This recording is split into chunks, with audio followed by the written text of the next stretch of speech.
Hayaan mo na siya, Rovand. Isang dekada ng pagtitiis, bigyan mo na ng isang gabi para magpanggap na reyna. Total, iyon lang naman ang kaya niyang ibigay.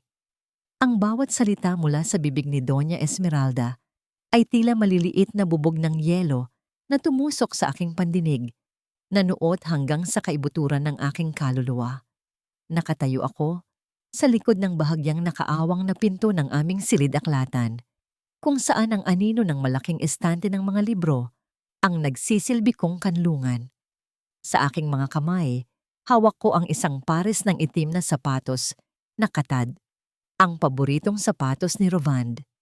Ang sapatos na ilang linggo kong pinag-ipunan mula sa kakarampot kong allowance para lang maipagawa ang tastas na tahi sa gilid dahil ayon sa kanya, kailangan nilang magtipid para sa kinabukasan ng kumpanya.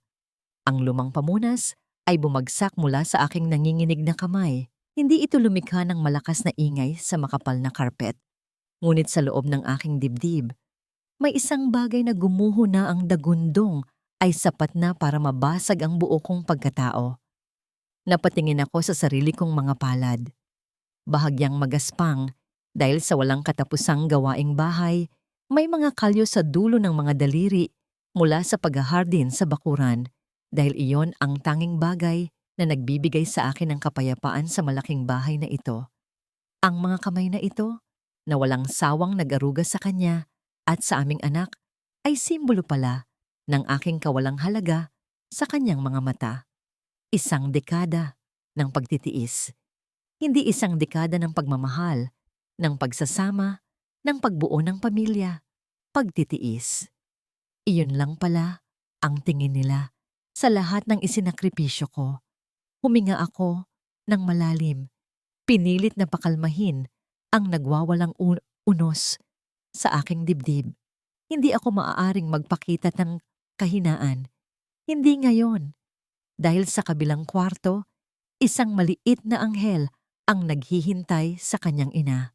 Si Luna, ang aking 7 taong gulang na si Luna. Dahan-dahan kong binuksan ang pinto ng kanyang silid. Ang ilaw mula sa lampara sa tabi ng kanyang kama ay nagbibigay ng malambot na liwanag sa kanyang payapang mukha. Maingat akong umupo sa gilid ng kama, hinaplos ang kanyang malambot na buhok. Kahit sa kanyang pagtulog, maririnig ang bahagyang pagsinghap sa kanyang paghinga, isang paalala ng hika na dumapo sa kanya mula pa noong siya'y isinilang. Siya ang aking hangin, ang aking lakas, ang nag-iisang dahilan kung bakit kinakaya kong harapin ang bawat araw sa impyernong ito. Mami, ungol niya, bahagyang iminulat ang mga mata. Shh, baby, matulog ka na ulit. Bulong ko, ang tinig ko ay garalgal dahil sa pinipigil na emosyon. Mommy's here. Hindi kita iiwan.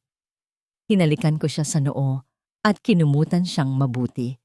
Sa paglabas ko ng kanyang kwarto, isang bagong determinasyon ang tumigas sa aking puso. Magpapanggap akong reyna ngayong gabi, tulad ng sabi ni Doña Esmeralda. Ngunit gagawin ko yon, hindi para sa kanila. Gagawin ko yon para kay Luna, upang makita niya na ang kanyang ina ay matatag, buo at hindi kayang sirain ng kahit anong salita. Ang Grand Ballroom ng Manila Peninsula ay naliligo sa ginintuang liwanag mula sa mga naglalakihang chandelier. Ang bawat sulok ay puno ng mga taong nabibilang sa alta sosyedad. Ang kanilang mga alahas ay kumikinang, ang kanilang mga tawanan ay umaalingaw-ngaw. Suot ko ang isang simpleng navy blue na bestida na ako mismo ang nagdisenyo. Isang piraso mula sa buhay na matagal ko nang tinalikuran. Bawat pagbati, bawat ngiti, bawat papuri sa aming perpektong pagsasama ni Rovand ay parang karayom na lalong bumabaon sa aking puso. Nakatayo si Rovand sa aking tabi. Ang braso niya ay nakaakbay sa aking baywang. Isang perpektong imahe ng isang mapagmahal na asawa. Ngunit ang higpit ng kanyang pagkakahawak ay hindi nagpapahiwatig ng pagmamahal, kundi ng pagmamay-ari ng babala. Ngumiti ka, Zinya. Bulong niya. Ang kanyang mga labi ay halos hindi gumagalaw. Lahat sila nakatingin sa atin. Sinunod ko siya. Ibinigay ko ang pinakamatamis na ngiti na kaya kong tipunin, isang maskarang pinanday ng 10 taong pagsasanay. Inilibot ko ang aking paningin, hinahanap ang aking biyenan na abala sa pakikipag-usap sa isang senador. Lahat ay perpekto. Isang magandang kasinungalingan. Maya-maya, umakyat si Rovan sa entablado. Inaasahan kong magbibigay siya ng isang maikling talumpati, isang pasasalamat para sa aming 10 taon. Inihanda ko na ang aking sarili para sa mga salitang puno ng pagkukunwari. Ngunit hindi iyon ang nangyari. Isang malaking screen sa likod ng entablado ang biglang umilaw.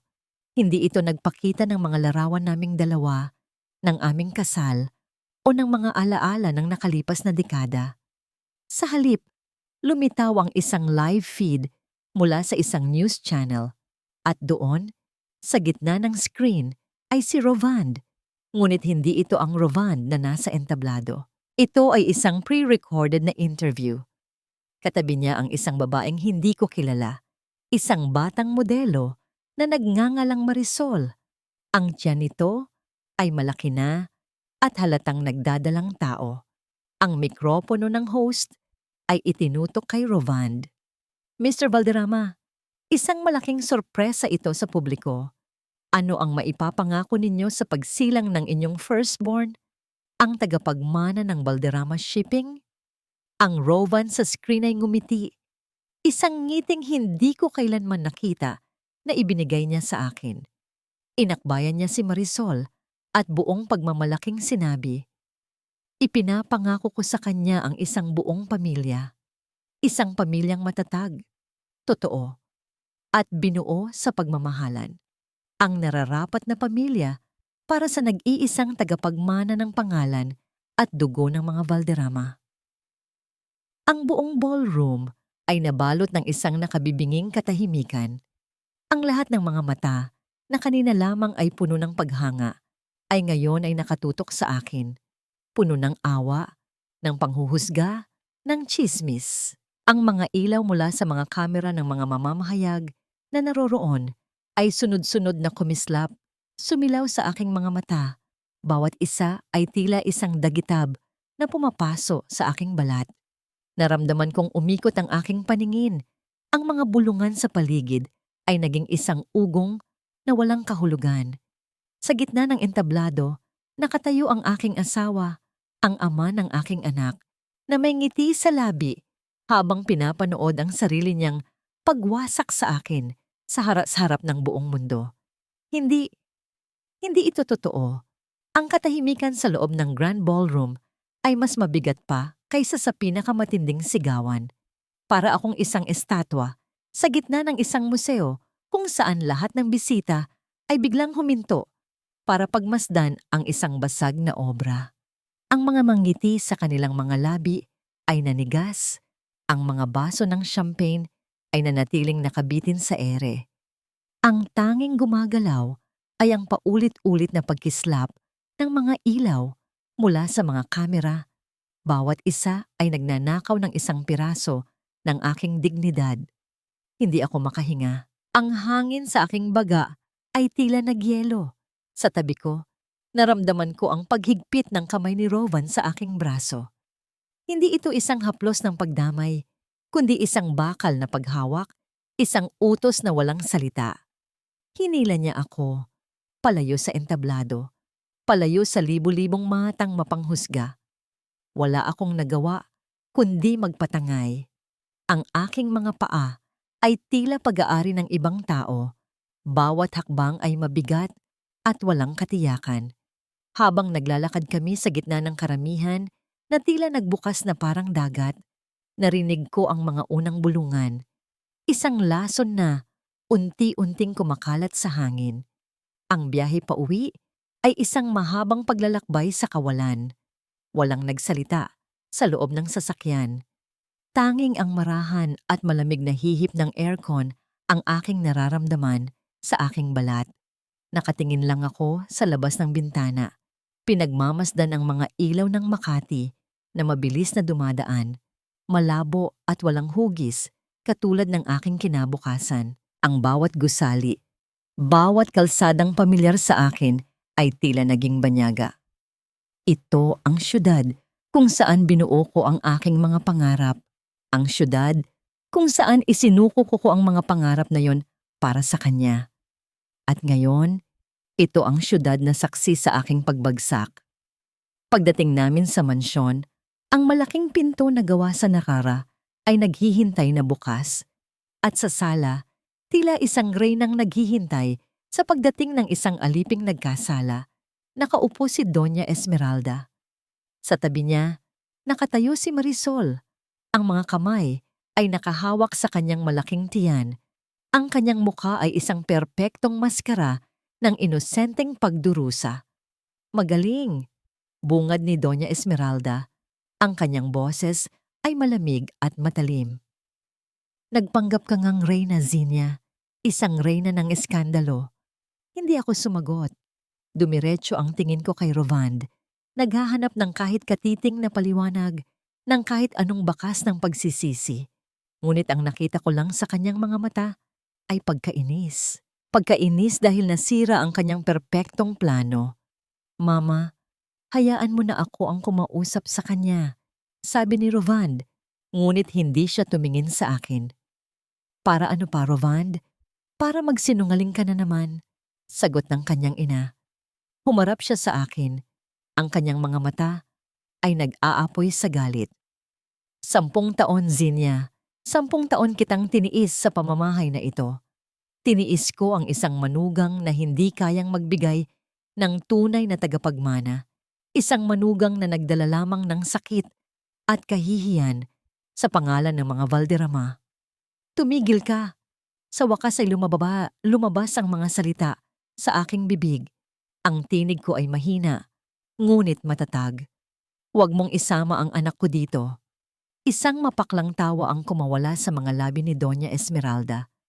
Ang anak mo? O ang paalala ng iyong kapalpakan?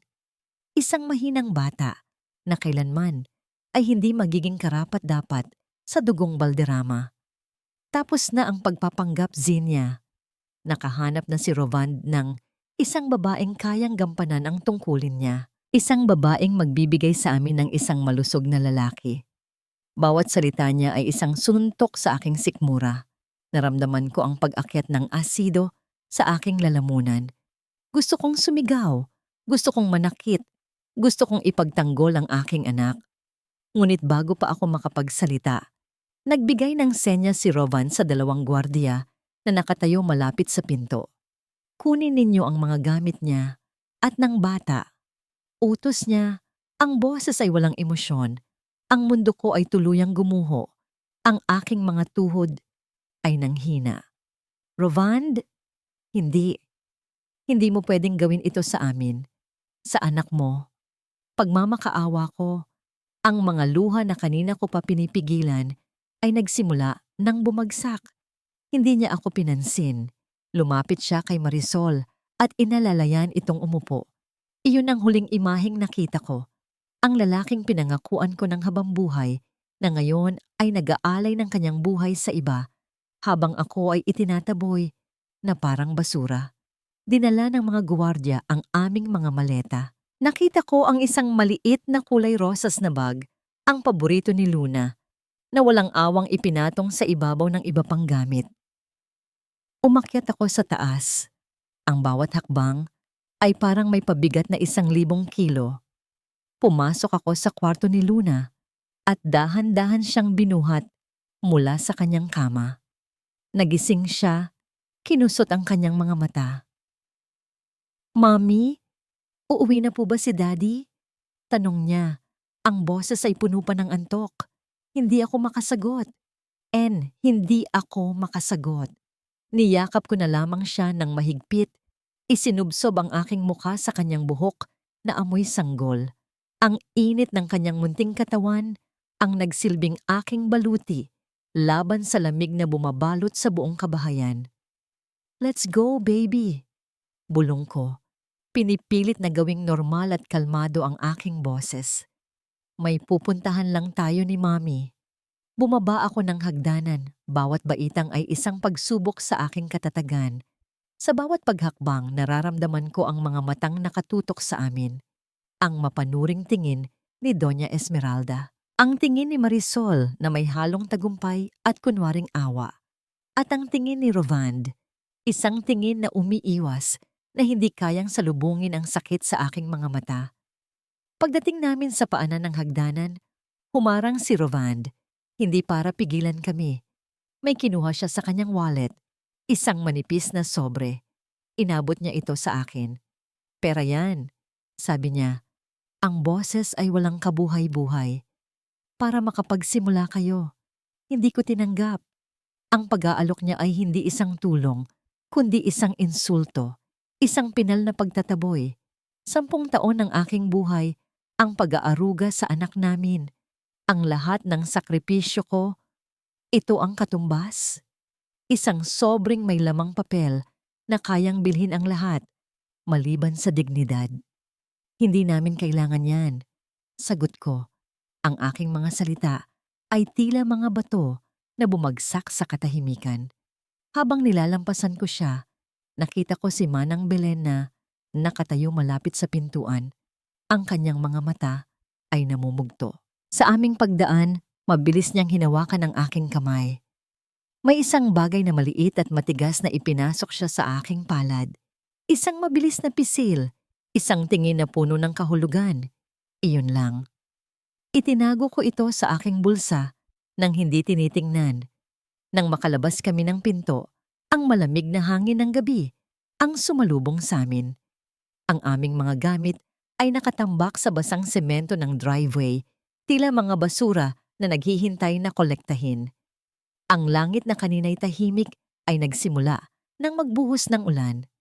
Maliliit na patak na unti-unting lumakas at naging isang malagim na sayaw sa ilalim ng ilaw ng mga poste.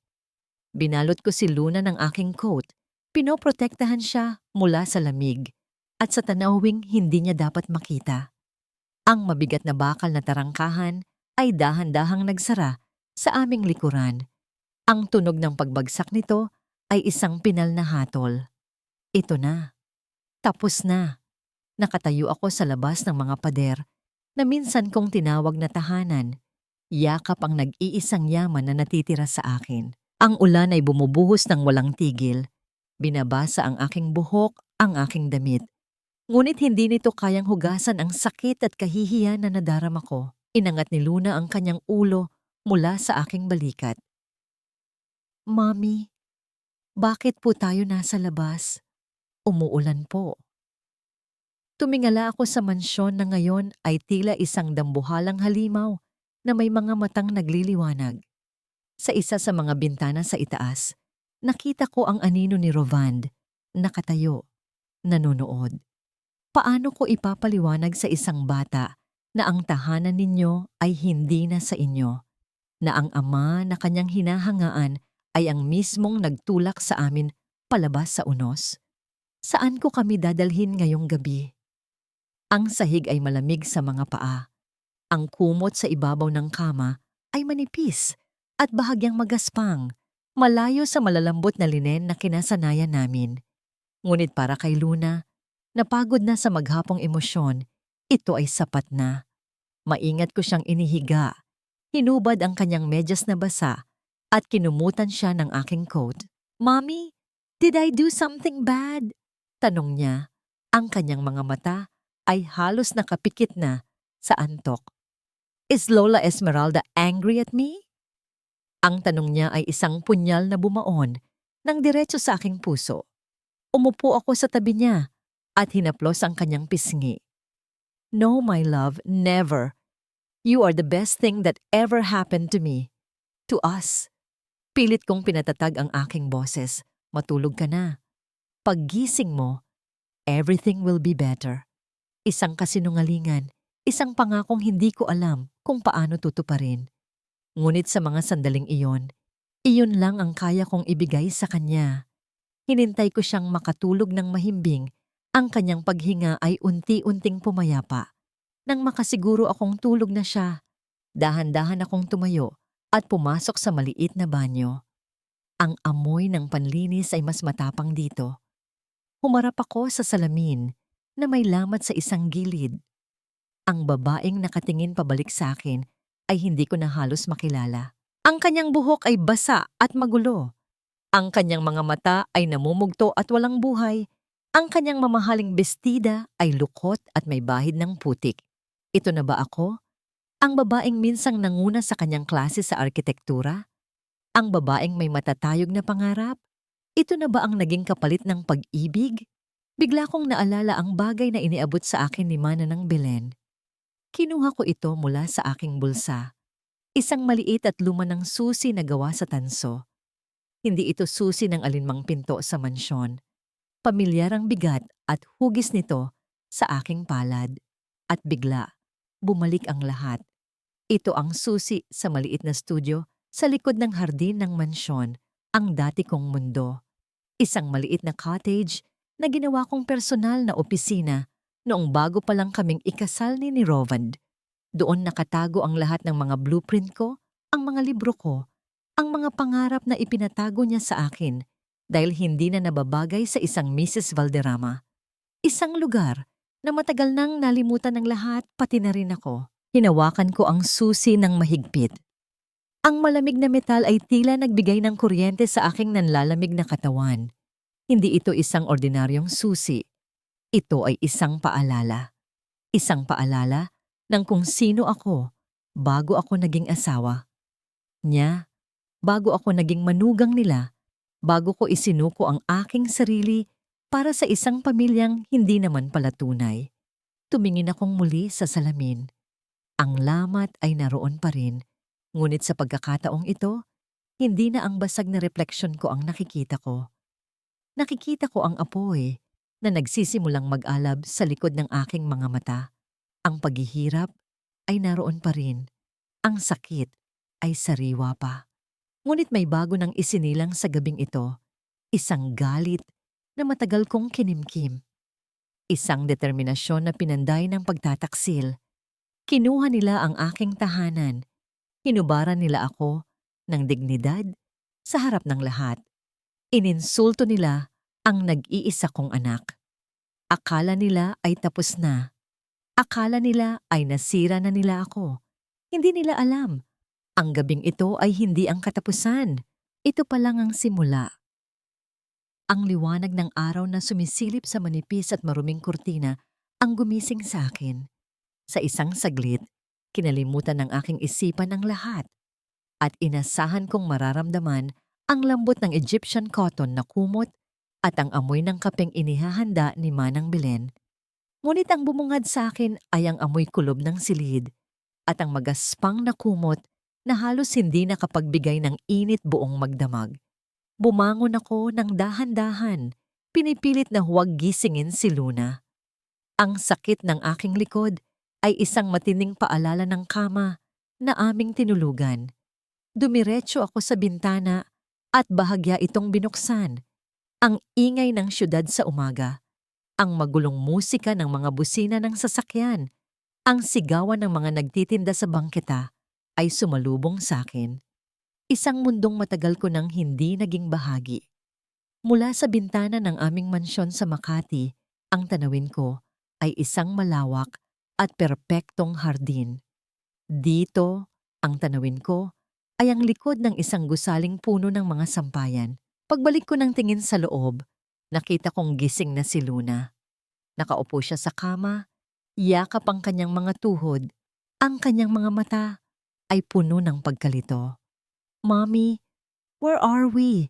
This isn't my room," sabi niya. Ang boses ay mahina. Lumuhod ako sa harap niya at hinawakan ang kanyang mga kamay. "We're on an adventure, baby. Just for a while." "Are we playing poor today?" Tanong niya, isang laro na minsan naming ginagawa kapag nagbabasa kami ng mga fairy tale.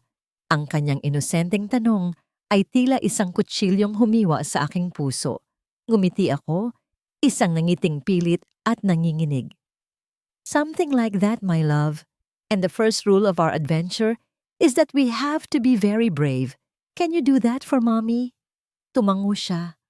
Ang kanyang mga mata ay nagliwanag ng kaunti sa ideya ng isang laro. Ang katatagan ng isang bata ay isang hiwaga. Isang hiwagang nagbigay sa akin ng lakas. Hindi ako pwedeng sumuko.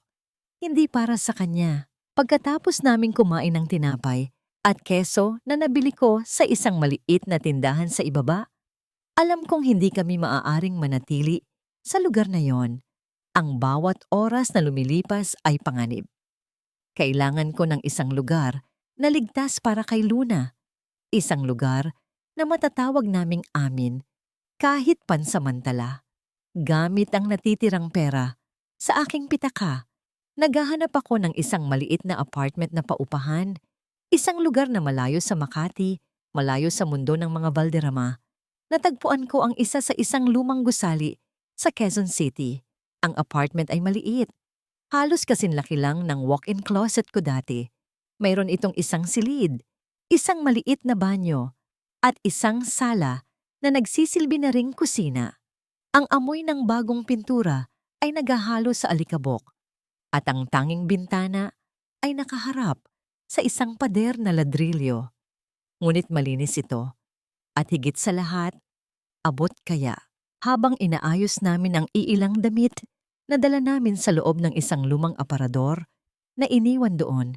Isang pamilyar na himig ang umalingaw-ngaw mula sa aking bag. Ang aking telepono. Nanginginig ang aking mga kamay habang sinasagot ko ito. Isang numerong hindi nakarehistro. Hello? Ma'am Zin? Ako po ito, si Belen. Bulong ng boses sa kabilang linya. Nakahinga ako ng maluwag. Manang, nasaan ka? Ayos ka lang ba? Ayos lang po ako, ma'am. Kayo po ang inaalala ko. Lalo na si Luna. Sabi niya, ang kanyang boses ay puno ng pag-aalala. Pinagbawalan na po nila akong lumabas ng bahay. Sinusubaybayan nila ang lahat ng tawag ko. Gumamit lang po ako ng ibang telepono para matawagan kayo. Salamat, Manang. Salamat sa lahat. Sabi ko, ang aking lalamunan ay tila may bara. Ma'am, mag-iingat po kayo. Galit na galit po si Doña Esmeralda. Sinisisi niya po kayo sa iskandalo. At si Sir Rovand, hindi ko na po siya kilala. Dagdag pa niya, pinakalat po niya sa lahat ng bangko na huwag daw pong mag-release ng kahit anong pera sa inyo. Sabi niya, nawala niyo raw po ang inyong isip.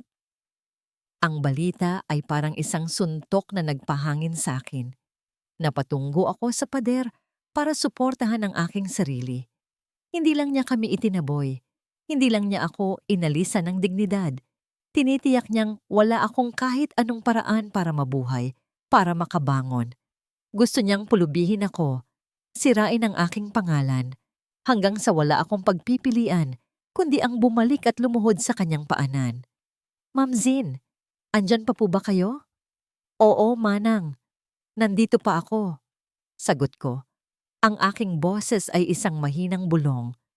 Ngunit habang sinasabi ko ang mga salitang iyon, isang bagong klase ng lamig ang gumapang sa aking mga ugat. Hindi na ito ang lamig ng takot. Ito ay ang lamig ng galit. Ang nagyayalong galit na kayang magpatigas ng puso. Akala niya, sa pag-ipit niya sa akin sa pera, ay susuko na ako? Akala niya, sa pagkakait niya sa amin ng lahat ay babalik akong umiiyak? Tiningnan ko ang aking anak na naglalaro sa sahig. Masaya sa simpleng paglikha ng ingay sa pamamagitan ng pagpalo sa walang laman na karton. Hindi alam ni Rovand ang pinakamalaking pagkakamali na kanyang ginawa. Sa pag-aalis niya sa akin ng lahat, binigyan niya ako ng isang bagay na mas makapangyarihan. Binigyan niya ako ng kalayaan para lumaban ng walang anumang bagay na maaaring mawala pa.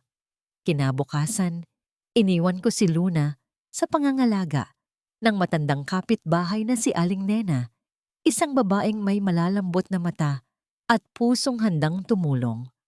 Mahirap para sa akin na iwanan si Luna, kahit sandali, ngunit kailangan kong gawin ito. Kailangan kong sundan ang bakas ng pag-asa na dala ng lumang susi.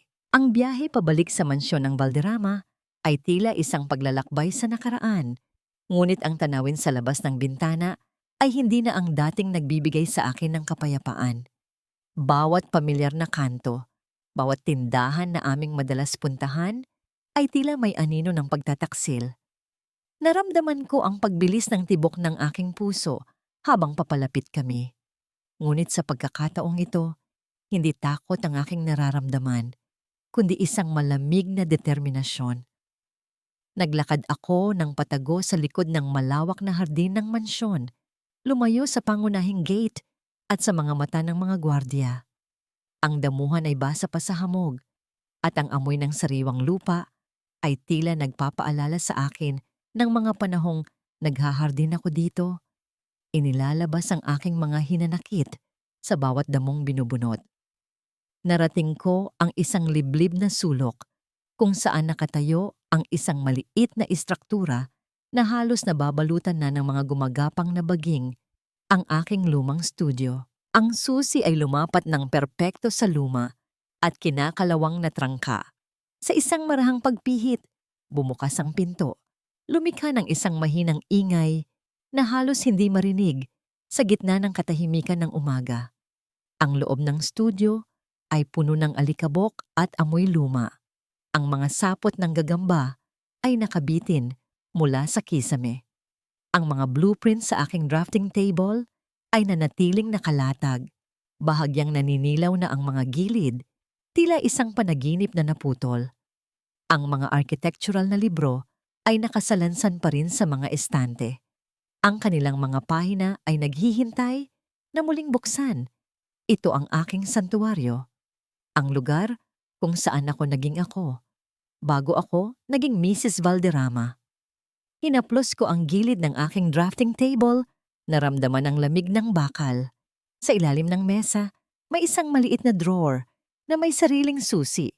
Isang susi na nakakabit sa susi ni Manang Belen. Isang lumang habit. Isang lugar kung saan ako nagtatago ng mga personal na dokumento. Mga lihim na hindi ko kailanman nais ibunyag. Binuksan ko ang drawer.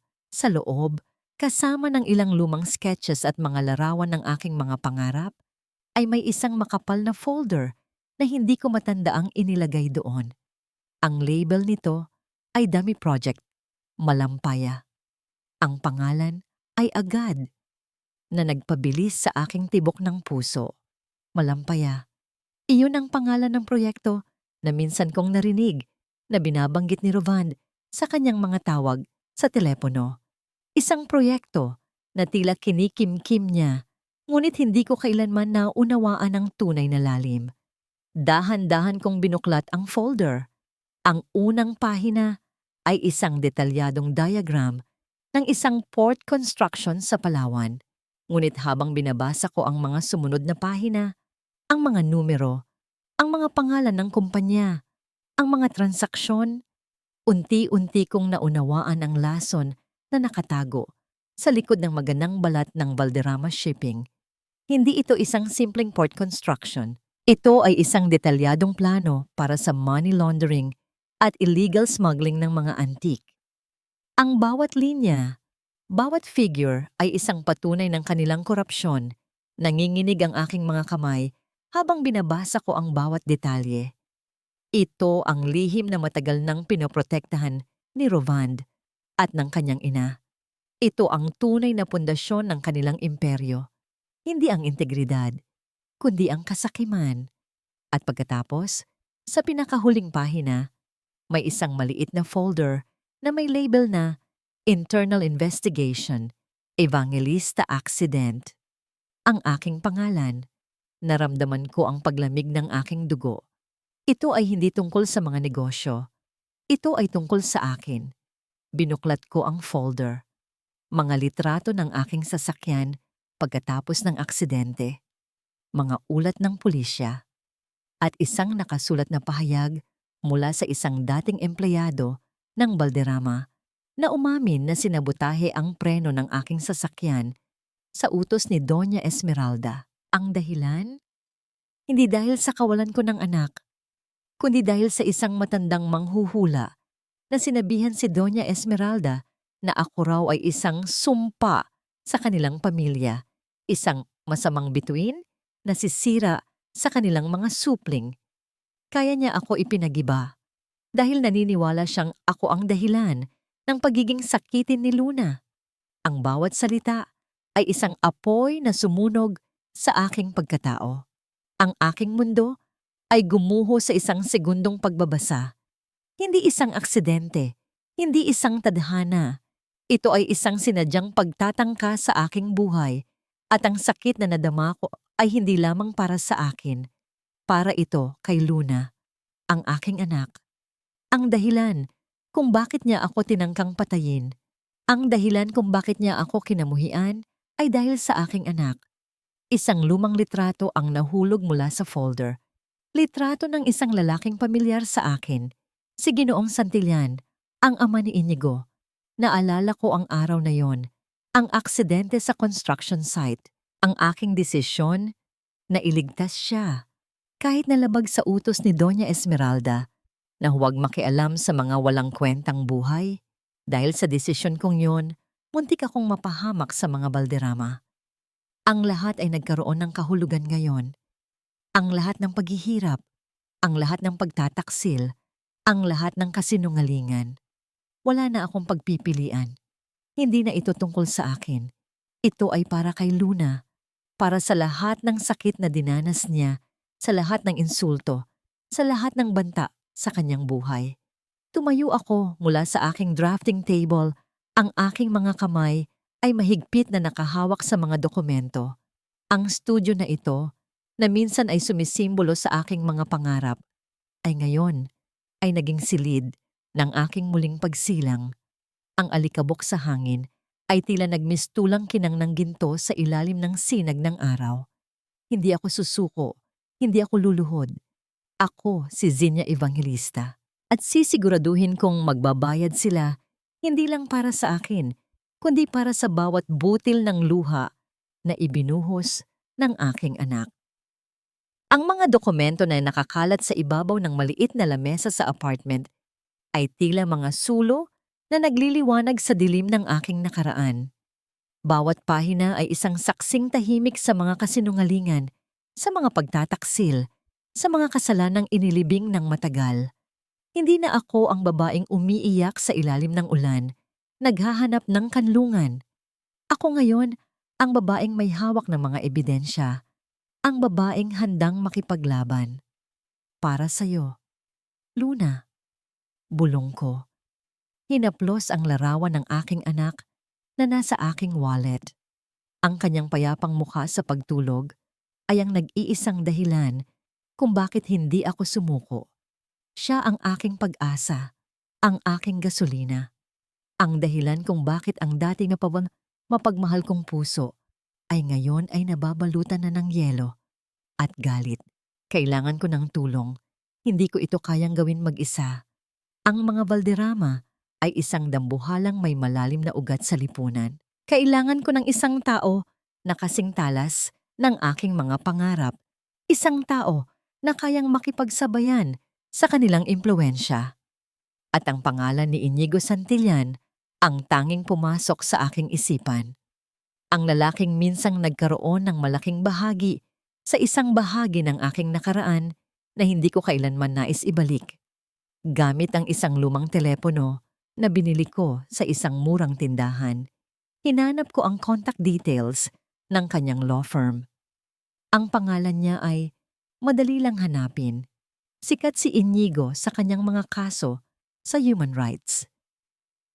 Mayroon siyang reputasyon sa paglaban para sa mga inaapi, sa mga walang boses, at alam kong mayroon din siyang sariling dahilan para kamuhian ang mga Valderrama. Kinabukasan, maaga akong naghanda.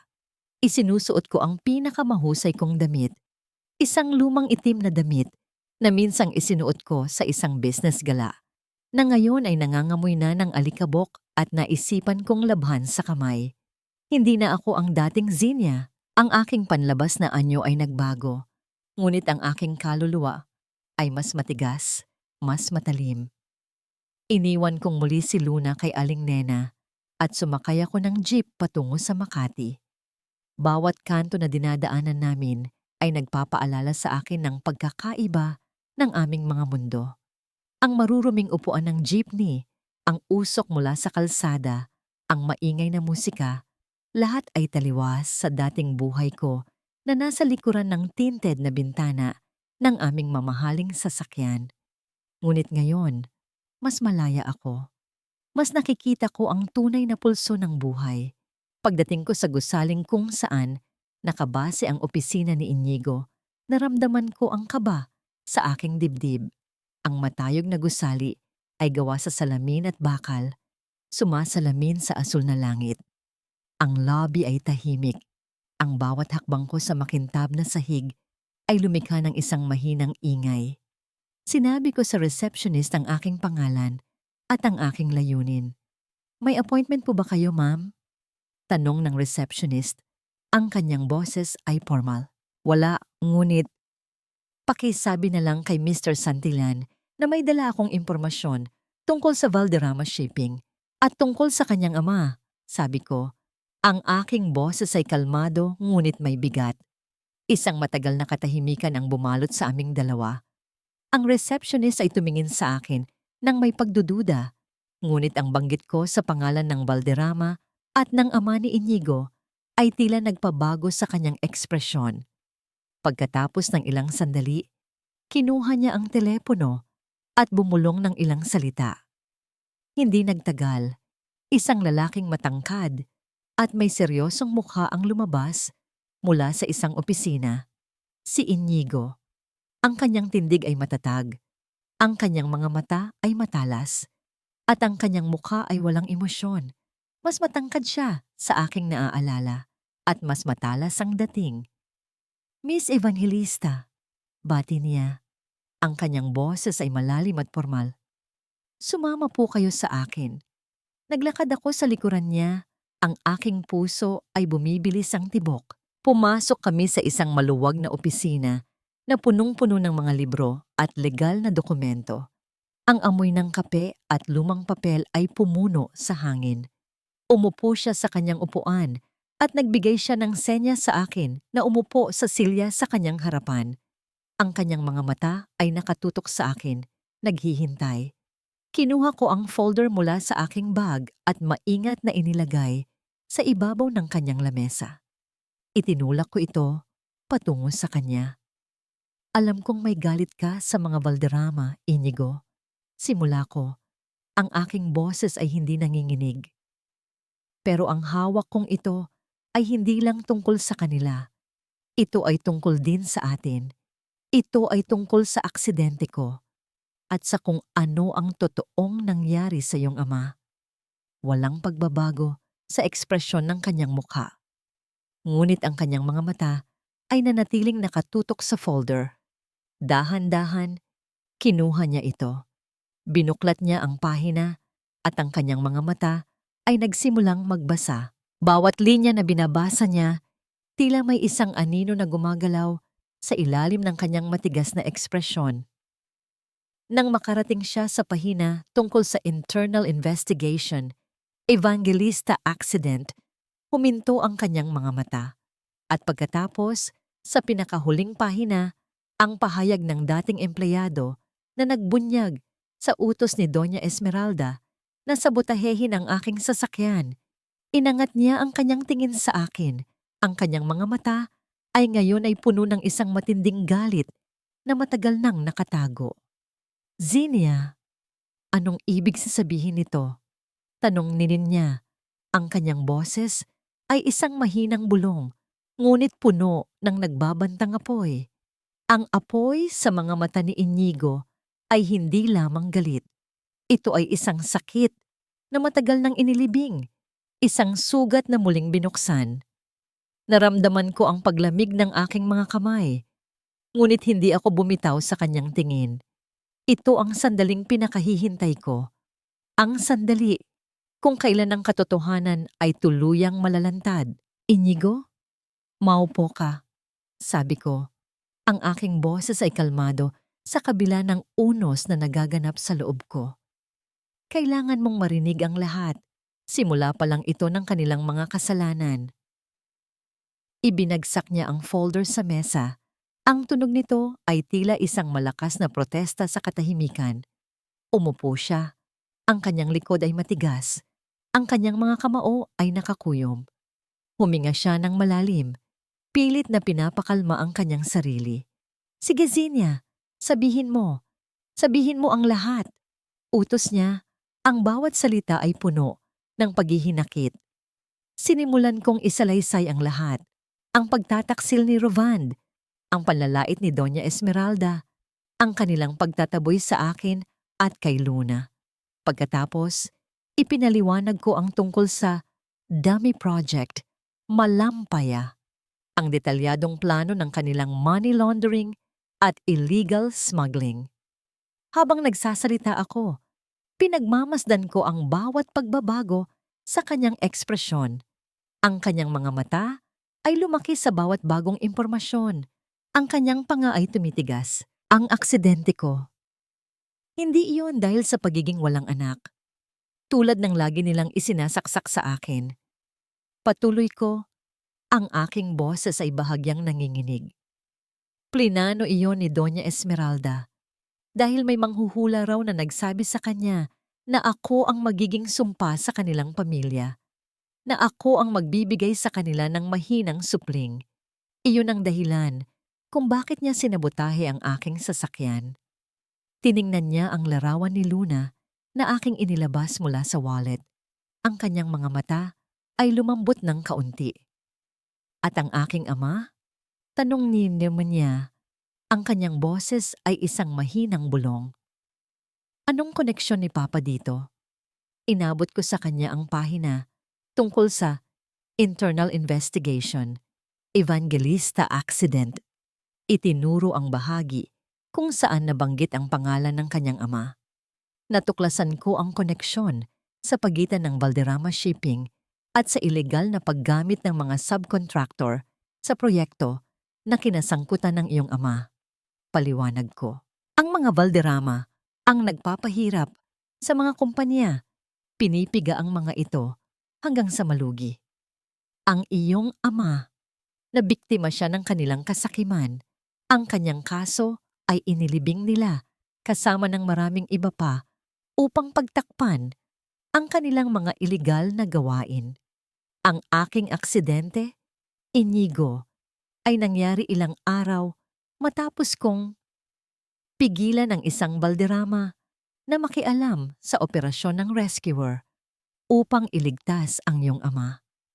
Nagsimula siyang basahin ang mga nakalakip na ulat. Ang kanyang mga mata ay nanatili sa bawat linya. Ang pag-aalilangan sa kanyang mga mata ay dahan-dahang napalitan ng isang mapanganib na ningning. Ang kanyang mga labi ay bahagyang kumibot. Ang katahimikan sa pagitan namin ay puno ng bigat ng mga hindi nasabing salita ng matagal ng kinimkim na paghihinakit. Pagkatapos ng ilang sandali, isinara niya ang folder. Inangat niya ang kanyang ulo. Ang kanyang mga mata ay nakatutok ng diretso sa akin. Bakit ngayon lang, Zinia? Tanong niya. Ang kanyang tinig ay malamig. Bakit ngayon mo lang ito dinala sa akin? Bumuntong hininga ako. Natatakot ako. Natatakot ako para kay Luna. Ang mga Valderrama ay makapangyarihan. Wala akong laban noon.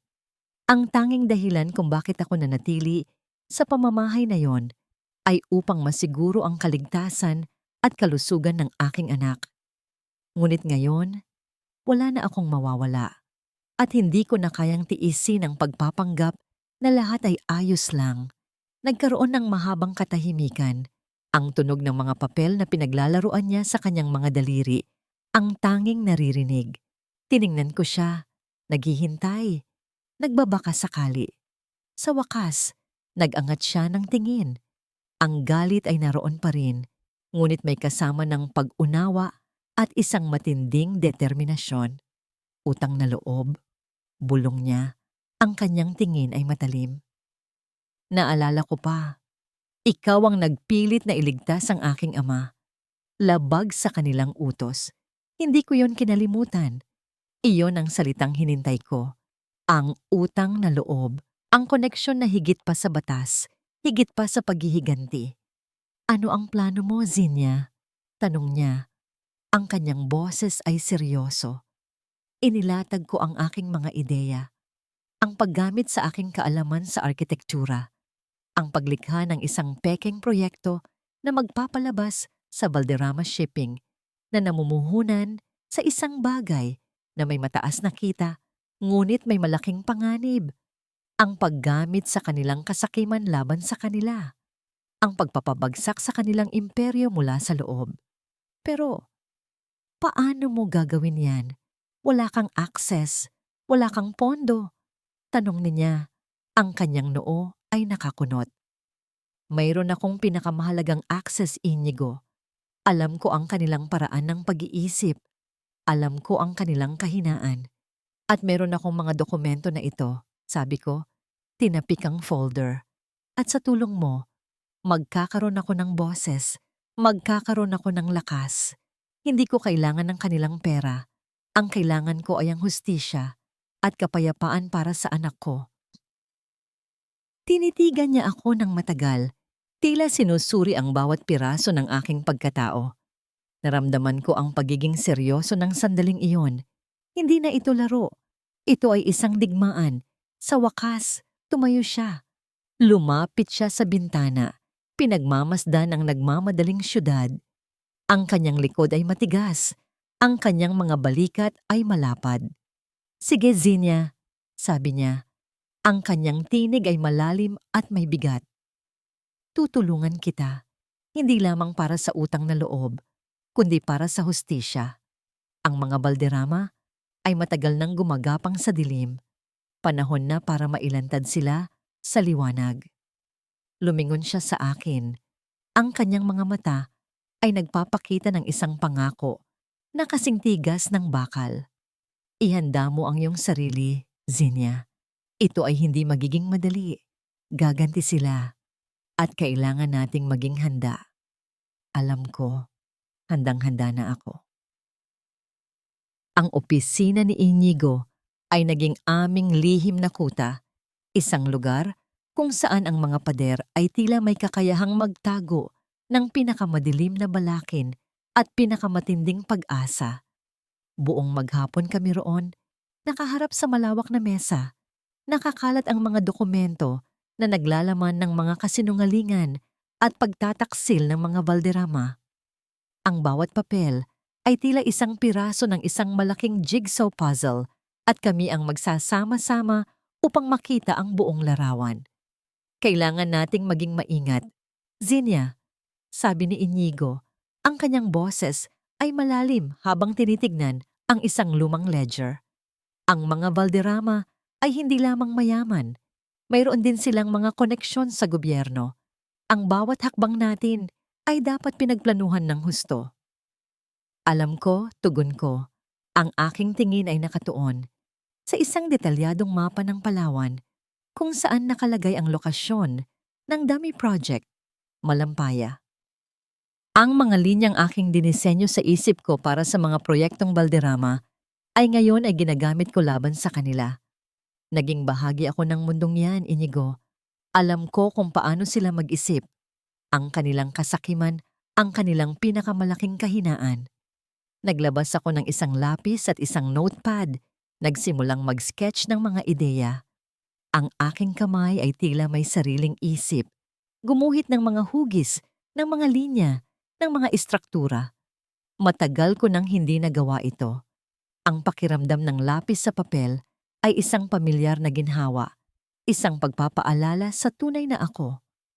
Ang proyekto ng Malampaya ay isang fasade lamang.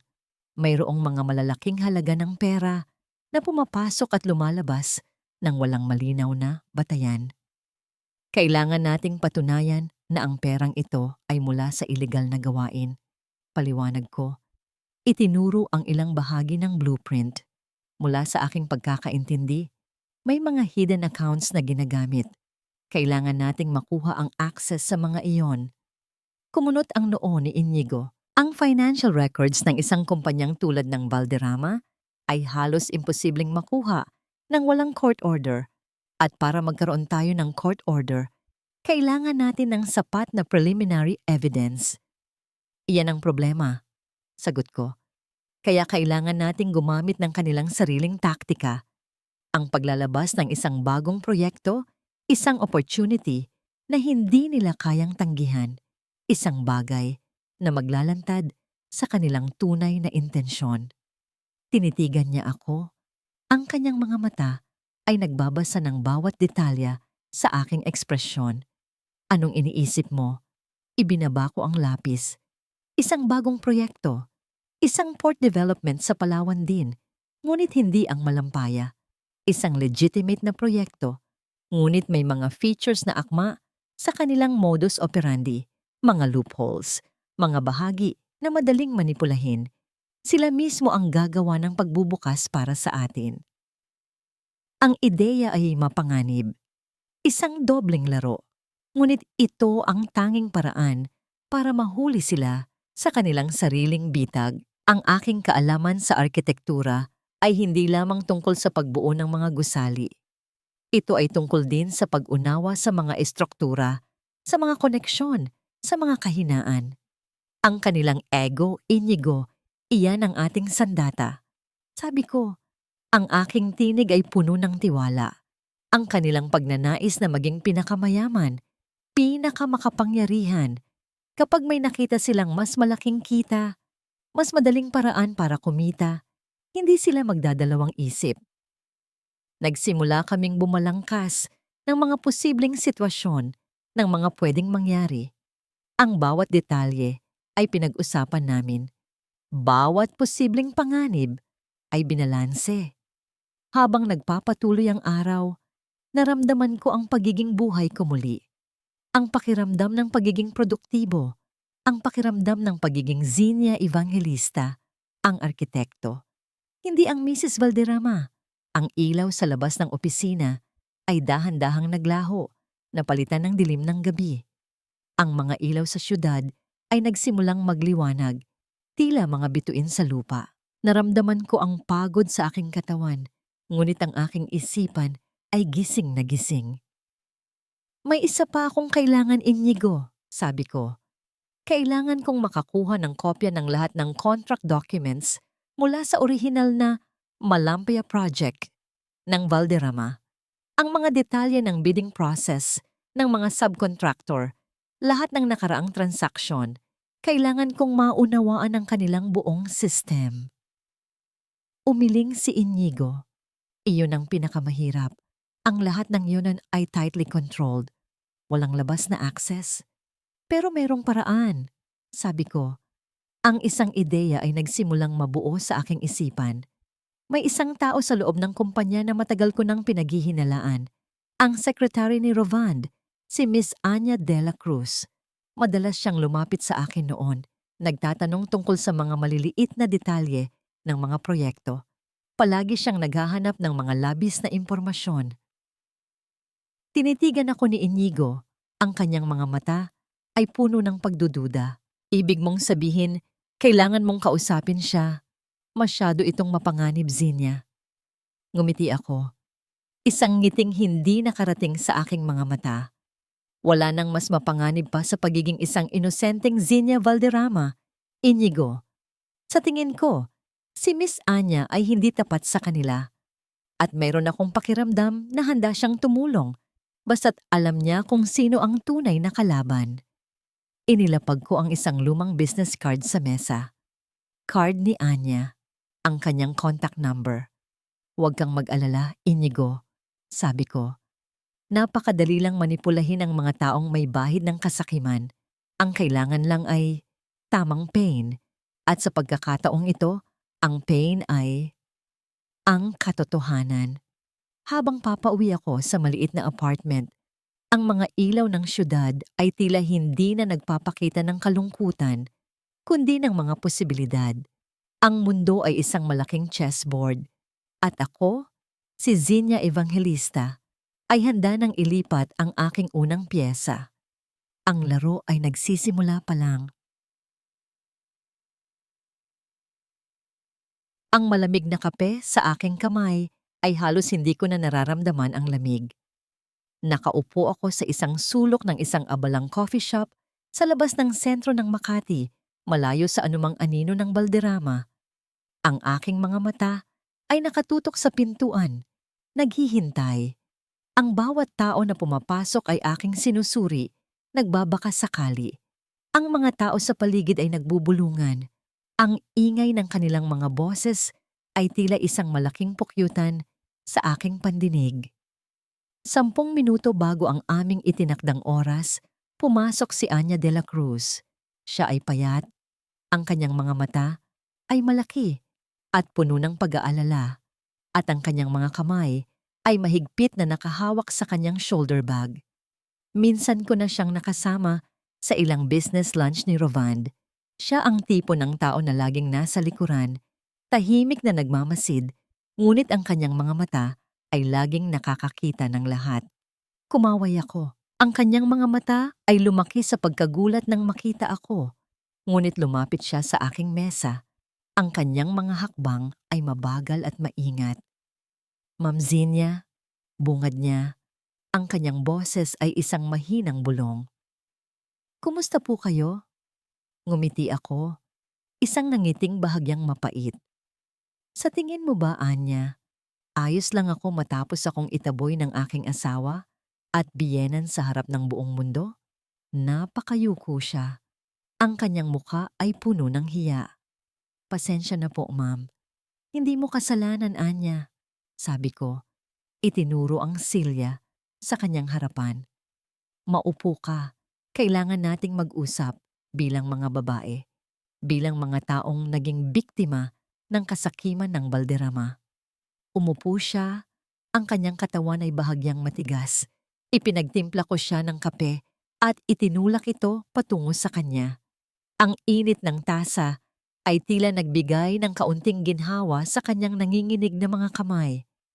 Alam kong matagal ka nang nagtatrabaho sa Balderrama, Anya, at alam kong marami kang nakikita, marami kang naririnig. Simula ko, ang aking tinig ay kalmado. Ang mga Balderrama ay hindi lamang ako inapi. Niloloko nila ang maraming tao. Ginagamit nila ang kanilang kapangyarihan para baluktutin ang batas, para apihin ang maliliit, tulad ng ama ni Inigo Santillan. Ang kanyang mga mata ay lumaki sa pagkagulat. Kilala niyo po si Sir Inigo? Oo, sagot ko. At kasama ko siya ngayon. May hawak kaming ebidensya, Anya. Mga dokumento na maglalantad sa lahat ng ilegal na gawain ng Balderrama Shipping. Ang Dami Project. Malampaya. Alam mo kung ano yon, hindi ba? Napatungo siya, ang kanyang mga labi ay bahagyang nanginginig. Ma'am Zinia, delikado po iyan kapag nalaman po nila na may alam ako. Delikado nga, pero mas delikado kung mananatili kang tahimik, Anya. Sagot ko. Ang aking tinig ay mas matatag ngayon. Alam kong nagtatago sila ng mga hidden accounts. Alam kong may mga lumang transaction na hindi malinaw. At alam kong ikaw, bilang sekretary ni Rovand, ay may access sa mga iyon. Hindi mo ba nakikita? Ginagamit ka lang nila. Kapag bumagsak sila, idadamay ka rin nila. Ikaw ang magiging scapegoat. Nakita ko ang takot sa kanyang mga mata. Ngunit meron ding bahagyang galit na nagsisimulang umusbong. Galit na matagal niyang kinimkim. Ang pagkakaiba ng kanyang sahod at ang tunay na halaga ng kanyang trabaho. Ang mga pagpapahiya na dinanas niya mula kay Doña Esmeralda. Ang mga sekreto na pilit niyang tinatago para sa kanila. Hindi ko po alam, Ma'am Zinia. Bulong niya, ang kanyang tinig ay halos hindi na marinig. Natatakot po ako. May sakit po ang aking nanay. Kailangan ko po ang trabaho ko. At ano ang mangyayari sa nanay mo kung ikaw ay madamay sa kanilang mga kasalanan? Kung ikaw ay makasuhan dahil sa pagtatago ng kanilang mga ilegal na gawain, sino ang mag-aalaga sa kanya? Tanong ko. Ang aking boses ay malumanay, ngunit may bigat. Hindi ko hinihingi na maging kalaban kanila, Anya. Hinihingi ko lang na maging tama ka, na ilantad mo ang katotohanan. At kapag nangyari iyon, sisiguraduhin ko na ikaw ay magiging ligtas. At ang iyong nanay ay magkakaroon ng mas magandang buhay malayo sa anino ng Balderrama. Nagkaroon ng mahabang katahimikan, ang tunog ng mga kape na inihahanda sa counter, ang tawanan ng mga tao sa paligid, ang lahat ay tila nawala sa aking pandinig. Nakatutok lang ako sa kanyang mukha, naghihintay ng kanyang desisyon. Sa wakas, nag-angat siya ng tingin. Ang takot ay naroon pa rin, ngunit ngayon, ang galit ay mas matindi. Mayroong isang hard drive, ma'am. Sa opisina ni Sir Rovand, may laman itong lahat ng mga detalye ng Malampaya Project, ang mga tunay na kontrata, ang mga transaksyon, pati na rin ang mga blackmail files laban sa mga kalaban ng Balderrama. Sabi niya, ang kanyang boses ay tila bumubulong ng isang madilim na sikreto. Kahit si Doña Esmeralda, hindi po alam na meron noon. Akala po nila nasa vault ang lahat ng importanteng dokumento. Pero nandoon po sa hard drive, nakatago sa loob ng isang luma ng CPU. Ang aking puso ay bumilis ang tibok. Isang hard drive. Ito ang susi. Ito ang pinakamalaking sandata. Paano ko yun makukuha, Anya? Tanong ko, ang aking boses ay halos hindi marinig. Mayroong isang window of opportunity, ma'am. Sagot niya. Ang kanyang mga mata ay nagpapakita ng isang determinasyon na hindi ko kailanman nakita. Mayroon po silang malaking event sa isang linggo. Isang business gala para sa Valderrama Shipping. Ang lahat ng mga gwardiya ay mapupunta sa venue at ang mansyon magiging halos walang tao. Ang pagitan ng aming pag-uusap ni Anya at ang araw ng business gala ay tila isang mahabang paghihintay sa gilid ng bangin. Bawat oras na lumilipas ay puno ng pag-iisip, ng pagpaplano, ng pagpapalakas ng loob. Ang maliit na apartment ay naging sentro ng aking diskarte. Sa loob ng ilang araw, ang bawat sulok ay puno ng mga ginupit na pahayagan, mga mapa ng mansyon, at mga tala na naglalaman ng mga detalye ng bawat galaw ng mga Balderrama. Mommy, what are you doing? Tanong ni Luna isang gabi. Habang nakaupo ako sa sahig, pinag-aaralan ang lumang floor plan ng mansyon. Tiningnan ko siya. Ang kanyang mukha ay inosente at puno ng kuryosidad. Ngumiti ako, isang ngiting pilit. Mommy's drawing, baby. Building a very strong house for us. A house where no one can hurt us. Will Daddy live there too? Tanong niya. Ang tanong niya ay tila isang matalim na sibat na tumusok sa aking puso. Paano ko ipapaliwanag sa isang bata na ang kanyang ama ay hindi na parte ng tahanan na aming bubuuin? Paano ko sasabihin sa kanya na ang kanyang ama ang mismong nagwasak ng aming dating tahanan? Niyakap ko si Luna ng mahigpit. No, baby. Just you and Mommy.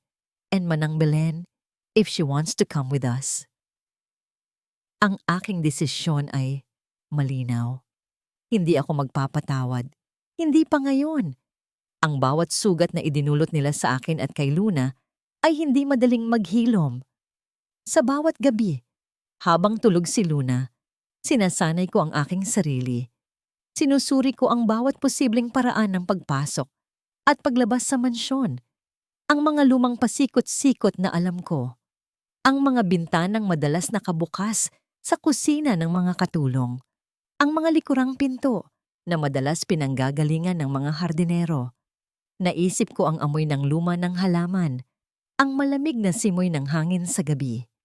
Si Inigo ay patuloy na nagbigay ng suporta. Araw-araw, nagkikita kami sa isang pampublikong lugar, isang parke, isang coffee shop, kung saan ibinabahagi niya ang kanyang mga nalalaman at ang mga legal na implikasyon ng aming bawat hakbang. Hindi niya ako kailanman hinikayat na sumuko, kundi laging nagbigay ng mga realistiko at matatalinong payo. Ang kanyang presensya ay isang matibay na haligi sa aking naguguluhang mundo. Sigurado ka ba rito, Zinia? Tanong niya isang araw, habang nakaharap kami sa isang lumang map ng Balderrama Estate. Kapag nahuli ka, mas lalong mahihirapan ang kaso natin. Tiningnan ko siya. Ang aking mga mata ay puno ng determinasyon. Hindi na ako ang dating Zinya, Inigo. Ang babaeng takot lumaban. Ang babaeng sumusunod sa bawat utos ng mga Valderrama. Ngayon, ako ang babaeng handang ipaglaban ang aking anak, ang aking dignidad, ang aming kinabukasan. Dumating ang araw ng business gala. Ang buong syudad ay abala sa balita ng engrandeng pagdiriwang ng Valderrama Shipping. Ang mga social media ay puno ng mga litrato ng mga kilalang personalidad na dumalo. Ito ang perpektong gabi, ang perpektong pagkakataon. Nang gabing iyon, matapos akong magpaalam kay Luna na mahimbing na natutulog, lumabas ako ng apartment. Ang hangin sa labas ay malamig at ang kalangitan ay nababalutan ng mga bituin. Wala akong dalang anumang bagay na hindi kailangan. Isang maliit na bag na naglalaman ng kanyang lumang USB drive, isang flashlight at isang bote ng tubig. Naglakad ako sa mga madidilim na kalsada. Ang aking mga hakbang ay tahimik at matatag.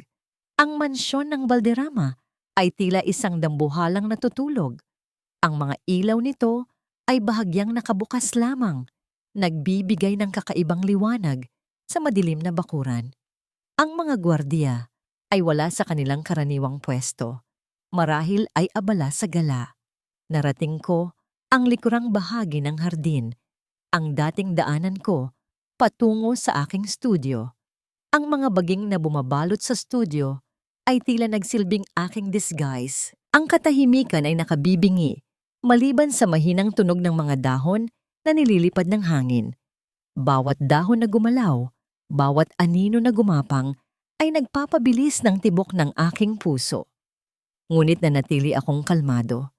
Gamit ang susi ni Manang Belen, binuksan ko ang pinto ng studio.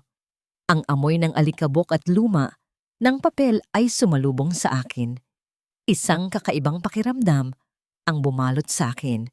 Isang timpla ng nostalgia at determinasyon. Ito ang pinagmulan ng aking pagbagsak. Ito rin ang magiging simula ng kanilang pagbagsak. Dahan-dahan akong lumabas ng studio at naglakad patungo sa likurang bahagi ng mansyon. Ang mga bintana sa kusina ay bahagyang nakabukas, isang paalala ng dati kong mga gabi na naghahanda ng hapunan. Ang aking mga kamay ay nanginginig habang dahan-dahan kong itinulak ang bintana. Ang lumang kahoy ay gumawa ng isang mahinang ingay at agad akong nagtago sa ilalim ng mga halaman, naghihintay. Walang gumalaw, walang lumabas. Ang mansyon ay tahimik, tila isang malaking libingan. Pumasok ako sa kusina. Ang amoy ng mga naiwan na pagkain at ng disinfectant ay pumuno sa hangin. Bawat kasangkapan ay nasa lugar nito. Tila walang ginalaw. Isang pamilyar na mundo na ngayon ay tila banyaga na. Sinimulan kong hanapin ang opisina ni Rovand. Ang aking mga hakbang ay magaan at maingat. Bawat anino ay tila isang multo na sumusunod sa akin. Ang mahabang pasilyo, ang mga lumang painting sa dingding, lahat ay may alaala. Alaala ng sakit, alaala ng pagtataksil. Nang marating ko ang opisina ni Rovand, ang pinto ay nakasarado. Walang lock. Dahan-dahan kong pinihit ang doorknob. Ang pinto ay bumukas, nagbubunyag ng isang madilim na silid na punong-puno ng mga lihim. Pumasok ako.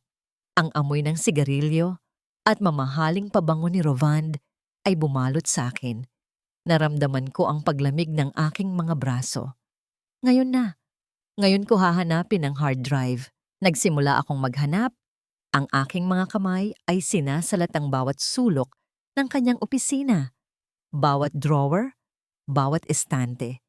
Kailangan kong hanapin ang luma ng CPU.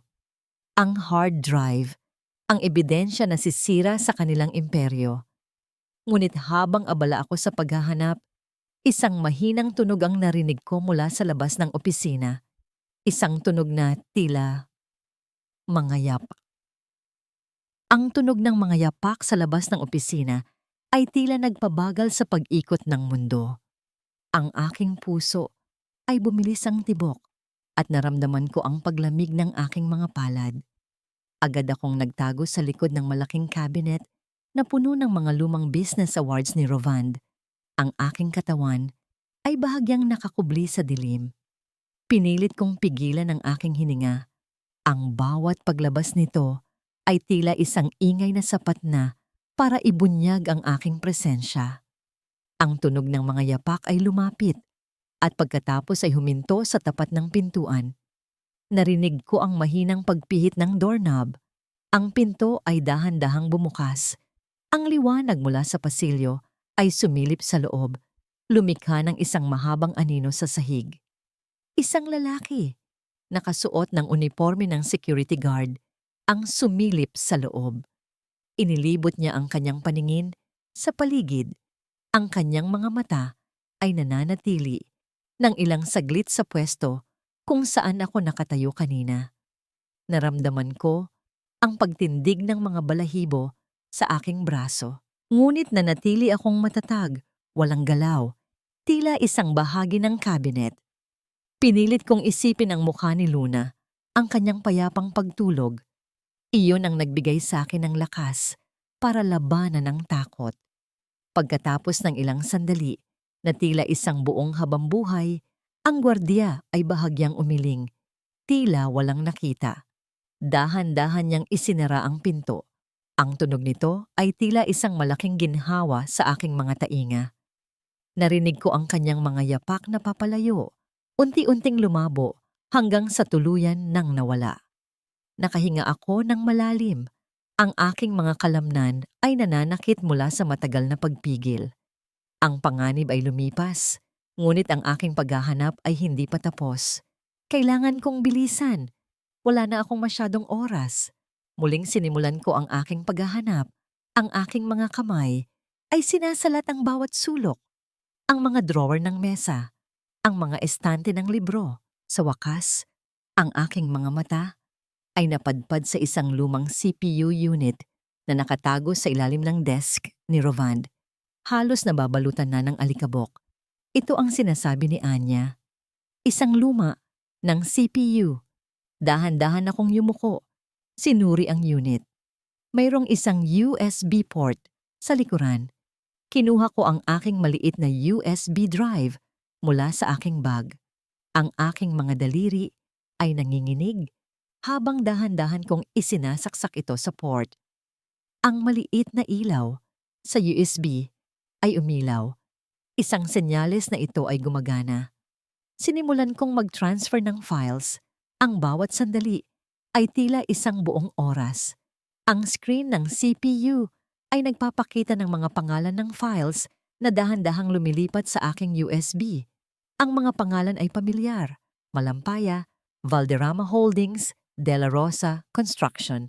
Mga pangalan ng mga kumpanyang nasangkot sa kanilang mga iligal na gawain.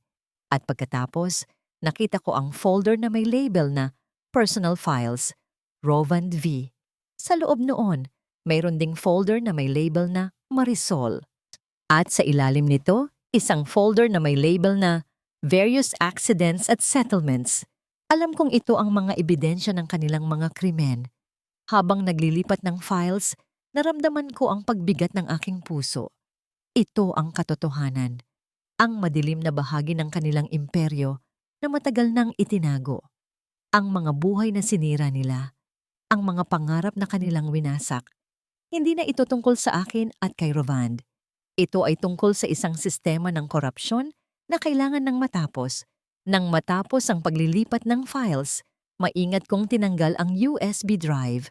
Ibininalik ko ang luma ng CPU sa kanyang pwesto. Sinigurado na walang bakas ng aking presensya. Tiningnan ko ang buong opisina sa huling pagkakataon. Ang aking mga mata ay tumutok sa bawat detalye, nagbabaka sakaling may naiwan akong bakas. Ang aking misyon ay natapos na. Ngayon, kailangan kong lumabas. Naglakad ako pabalik sa kusina. Ang aking mga hakbang ay kasing ingat ng dati. Ang bawat anino ay tila mas mahaba at mas nakakatakot ngayon. Ang amoy ng naiwan na pagkain ay tila mas matapang. Naramdaman ko ang pagbigat ng USB drive sa aking bulsa ang timbang ng katotohanan. Nang marating ko ang bintana ng kusina, dahan-dahan ko itong binuksan. Ang sariwang hangin sa labas ay sumalubong sa akin. Isang welcome relief mula sa nakakapanik na amoy sa loob. Dahan-dahan akong lumabas, sinigurado na walang ingay na malilikha. Pagdating ko sa hardin, ang dilim ng gabi ay lumalalim na. Ang buwan ay nakatago sa likod ng mga ulap. Nagmadali akong lumakad patungo sa aking studio. Ang aking puso ay bumibilis ang tibok sa bawat hakbang. Malapit na. Malapit na akong makalabas. Ngunit habang papalapit ako sa studio, isang figura ang lumabas mula sa dilim. Isang anino na nakatayo sa tapat ng pintuan ng aking studio. Si Doña Esmeralda. Ang anino ni Doña Esmeralda sa tapat ng pintuan ng aking studio ay tila isang dambuhalang bumabalot sa buong gabi. Ang kanyang figura ay nakatayo ng matatag. Ang kanyang mga mata ay matalas na nakatitig sa akin. Tila isang agila na nakakita ng kanyang biktima. Ang aking puso ay tila tumigil sa pagtibok. Naramdaman ko ang lamig na gumapang mula sa aking mga paa, umaakyat sa aking buong katawan. "Xenia," sabi niya. Ang kanyang boses ay malamig at puno ng pagdududa. "Anong ginagawa mo rito? Sa ganitong oras?" Pinilit kong pakalmahin ang aking hininga. Ang aking mga kalamnan ay nanigas. Ang USB drive sa aking bulsa ay tila isang mainit na uling na susunog. Sa akin anumang oras, kailangan kong manatiling kalmado para kay Luna, para sa lahat ng pinaghirapan ko. Bumalik lang po ako para kunin ang ilang lumang gamit ko, Doña Esmeralda. Sagot ko, ang aking tinig ay bahagyang nanginginig, ngunit pilit kong pinatatag. Hindi ko na po kasi nakuha lahat noong umalis ako. Isang mapaklang ng ngiti ang lumabas sa kanyang mga labi. "May iniwan ka pa pala rito? Akala ko, wala ka nang pakialam sa kahit anong bagay na konektado sa pamilya namin." Lumapit siya ng dahan-dahan. Ang bawat hakbang niya ay tila isang hatol. "O baka naman, may iba kang pakay, Xenia? May hinahanap ka?" Ang kanyang mga mata ay nagsaliksik sa aking mukha. Sinusuri ang bawat ekspresyon, naghahanap ng bakas ng kasinungalingan. Naramdaman ko ang paglamig ng hangin sa pagitan namin. Hindi ako maaaring magpahalata. Hindi pa ngayon. "Ano po naman ang hahanapin ko dito, Doña Esmeralda?" Tanong ko. Pilit na ginagawang natural ang aking boses. Lahat ng mahalaga sa akin ay nasa akin na. Ang kanyang tingin ay bumaba sa aking mga kamay at pagkatapos ay sa aking bulsa kung saan nakalagay ang USB drive. Hindi niya ito napansin, ngunit ang kanyang pagdududa ay lalong lumalim. Ang kanyang mga mata ay nanliit. "Bakit parang pawisan ka, Xenia? At bakit parang amoy usok ang buong katawan mo? Nagtatago ka ba?" Ang kanyang boses ay bumaba, puno ng hinala. "O galing ka lang sa loob ng bahay?" Isang malaking hamon ang kanyang hinala. Ang aking mga palad ay basa na sa pawis. Kung malalaman niya ang katotohanan, hindi ko naisip ang mangyayari. "Nakatulog lang po ako dito sa studio, Doña Esmeralda." Pagsisinungaling ko, ang aking utak ay mabilis na nag-iisip ng alibay. Ang hirap po kasing mag-isip kung saan kami titira ni Luna. Kaya dito na po ako nagpalipas ng gabi. Ang lamig po kasi sa labas. Ang kanyang naningiti ay naging mapanukso. "Dito? Sa luma mong bahay kubo? Aba, mukhang hindi na talaga umaayon sa'yo ang swerte, Xenia. Ang dating prinsesa ng arkitektura, ngayon ay natutulog na sa alikabok. Rovan will be so pleased to hear this." Naramdaman ko ang matinding galit na bumangon sa aking dibdib. Ang bawat salita niya ay isang patak ng lason. Gusto kong sumigaw. Gusto kong ilantad ang lahat ng kanilang kasalanan. Ngunit pinigilan ko ang aking sarili. Hindi pa ito ang tamang panahon. "Hindi ko po alam kung bakit kayo nasa labas ngayong gabi, Doña Esmeralda." Sabi ko, ang aking boses ay mas matigas na ngayon. "Baka naman, May hinahanap din kayo? Ang kanyang mga mata ay nag-aapoy sa galit. Hindi siya sanay na sinasagot. Hindi siya sanay na may humahamon sa kanya. Walang kinalaman ang buhay ko sa isang tulad mo, Zinia.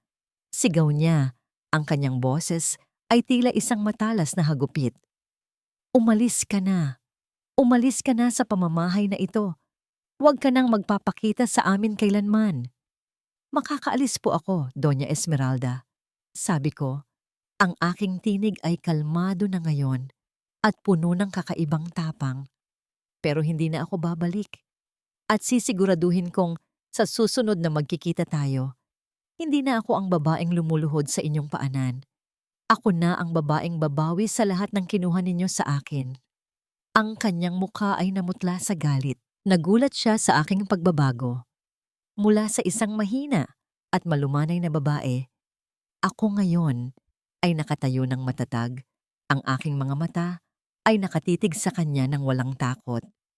Anong ibig mong sabihin, Zinia? Tanong niya. Ang kanyang boses ay halos isang bulong. Hindi ako sumagot. Dahan-dahan akong naglakad, nilampasan siya. Ang kanyang kamay ay biglang humawak sa aking braso. Mahigpit ang kanyang pagkakahawak, ang kanyang mga kuko ay nanusok sa aking balat. Hindi ka aalis. Utos niya. Ang kanyang boses ay puno ng kapangyarihan. May alam ako. May tinatago ka. Hindi ka aalis hanggat hindi mo sinasabi ang lahat. Naramdaman ko ang sakit sa aking braso, ngunit hindi ako bumitaw. Tumingin ako ng diretso sa kanyang mga mata. Isang malamig na apoy ang nagliliyab sa aking kalooban. Ang USB drive sa aking bulsa ay tila nagbigay ng sarili nitong init. Nakatago na ang katotohanan. Doña Esmeralda, sabi ko, ang aking boses ay puno ng babala. At hindi mo na ito kayang pigilan. Sa isang mabilis na paghila, binawi ko ang aking braso. Tumakbo ako sa dilim, palayo sa kanya, palayo sa mansyon. Narinig ko ang malakas na pagtawag niya sa aking pangalan, puno ng galit at pagtataka. Ngunit hindi ako lumingon. Ang aking puso ay bumibilis ang tibok. Ngunit hindi na ito takot. Ito ay isang uri ng ligaya. Isang ligaya na alam kong nagsisimula na ang tunay na laban. Ang mga araw matapos naming maibigay kay Inigo ang hard drive ay naging kritikal. Ang bawat sandali ay puno ng tensyon at paghahanda. Hindi na kami nagtatago. Sa halip, sinimulan naming ilatag ang bitag unti-unti at ipinadama sa mga Valderrama ang presensya ng isang bagong kaaway na hindi nila nakikita. Sinimulan namin ang aming operasyon sa pamamagitan ng paglikha ng isang bagong kumpanya, isang architectural at development firm na may kakaibang pangalan, Phoenix Rising Consultancy. Ginawa namin itong parang isang startup na may groundbreaking na proyekto ng port development sa Palawan. Isang mas bago, mas modernong bersyon ng Malampaya, ngunit may malalaking potensyal na kita na mahirap tanggihan, lalo na para sa mga may kasakiman. Sa tulong ni Inigo, nakipag-ugnayan kami sa ilang maliliit na investor na naging biktima rin ng mga Valderrama. Pinagsama-sama ang aming mga pondo upang makalikha ng isang sapat na kapital para sa bagong proyekto. Ginawa naming mas maliwanag ang lahat ng legal na proseso, mas malinis ang mga dokumento, upang maipakita sa mga Valderrama na ito ay isang tunay na oportunidad. Ngunit sa ilalim ng lahat ng ito, may mga hidden clauses, mga nakatagong detalye sa kontrata na tanging ang isang dalubhasang arkitekto na tulad ko at isang matalas na abogado na tulad ni Inigo ang makakakita. Hindi nagtagal, tulad ng aming inaasahan, narinig ni Rovan ang tungkol sa Phoenix Rising Consultancy at sa kanilang revolutionary na proyekto. Ang kanyang kasakiman ay agad na nasilaw. Hindi niya binigyan ng pansin ang pangalan ng kumpanya ni ang detalye ng mga small investors. Ang nakita lang niya ay ang potensyal na magbalik ng Valderrama Shipping sa Rurok at mas malaki ang kikitain. Sa kanyang pagkadesperado na maibalik ang kanyang reputasyon, matapos ang eskandalo kay Marisol na si Anya ang siyang naglabas ng impormasyon tungkol sa tunay na ama ng bata. Kinagat niya ang pain. Dumating ang araw ng board meeting. Ang Valderrama Shipping ay nasa bingit ng pagkalugi. Ang kanilang mga asset ay unti-unting nababawasan dahil sa sunod-sunod na pagkabigo ng kanilang mga negosyo at ang pagkakadiskubre sa ilang anomaly sa kanilang accounting na unti-unting inilabas sa media. Ang bagong proyekto ng Phoenix Rising Consultancy, ang tanging pag-asa ni Rovand upang makabangon. Nakatayo ako sa labas ng boardroom, suot ang isang puting pantalon at isang itim na blazer, isang simpleng kasuotan na nagpapakita ng aking bagong pagkatao. Ang aking buhok ay maayos na nakapusod, ang aking mukha ay kalmado. Wala na ang dating Zinia na umiiyak at nanlulumo. Ang narito ngayon ay ang Zinia Evangelista, isang arkitektong handang lumaban para sa kanyang kinabukasan. Sa aking tabi, nakatayo si Inigo. Ang kanyang tingin ay matalas at puno ng suporta. Nang pumasok kami sa boardroom, ang lahat ng mga mata ay nakatuon sa akin. Nakita ko ang mukha ni Rovand, puno ng pagkagulat at pagtataka. At sa tabi niya, si Doña Esmeralda. Ang kanyang mga mata ay nag-aapoy sa galit. Si Marisol, na ngayong nakabalik na ang dati niyang payat, na pangangatawan at may mukhang punong-puno ng galit, ay naroon din. Zinia, anong ginagawa mo rito? Tanong ni Rovand. Ang kanyang boses ay puno ng pagkabigla. Ngumiti ako, isang yakong ngiting matamis ngunit puno ng lason. Nandito ako para sa board meeting, Rovand, bilang bagong chairwoman ng Phoenix Rising Consultancy at bilang kinatawan ng aming mga bagong shareholders na ngayon ay majority owners na ng Valderrama Shipping. Ang buong silid ay napuno ng bulungan. Ang mukha ni Rovand ay namutla. Ang mga mata ni Doña Esmeralda ay lumaki sa pagkagulat. Imposible! Sigaw ni Doña Esmeralda. Wala kang kakayahan, wala kang pera. Inabot ko ang isang makapal na folder kay Inigo. Tumayo siya at inilagay ang mga dokumento sa ibabaw ng mesa. Ma'am Esmeralda, ito po ang mga dokumento ng paglilipat ng ownership. Ang lahat ng transaksyon ay legal at ang lahat ng pondo ay dumaan sa tamang proseso. Ang Valderrama Shipping ay opisyal ng pag-aari ng Phoenix Rising Consultancy. Lumapit ako sa mesa. Ang aking tingin ay nakatuon kay Rovand. Ang bagong proyekto na inakala mong magliligtas sa iyo, Rovand, ay ang siyang nagpabagsak sa iyo. Ang kasakiman mo ang iyong kalaban. Ang pagmamataas mo ang iyong katapusan. Pagkatapos ay dumiretso ang tingin ko kay Doña Esmeralda. At ikaw, Doña Esmeralda, akala mo ba'y malilimutan ko ang lahat? Ang pagtatangka mo sa aking buhay, ang pagmamaliit mo sa aking anak, ang lahat ng kasinungalingan at pagtataksil ay lumalabas ngayon. Isang video ang biglang umilaw sa malaking screen sa likod ng mesa. Ang ulat ng pulisya, ang testimonya ng dating empleyado na nagbunyag sa utos ni Doña Esmeralda na sabotahehin ang aking sasakyan. At pagkatapos, ang mga file mula sa hard drive, ang mga listahan ng mga illegal transaction, ang mga blackmail files, ang ebidensya ng money laundering. Ang mukha ni Rovand ay naging abo. Si Doña Esmeralda ay napaupo sa kanyang silya. Ang kanyang mga kamay ay nanginginig. Si Marisol ay tumayo, pilit na umalis. Ngunit pinigilan siya ng mga guwardiya na nakatayo na ngayon sa pintuan. Rovand, hindi mo ako minahal, ni hindi mo rin minahal si Marisol.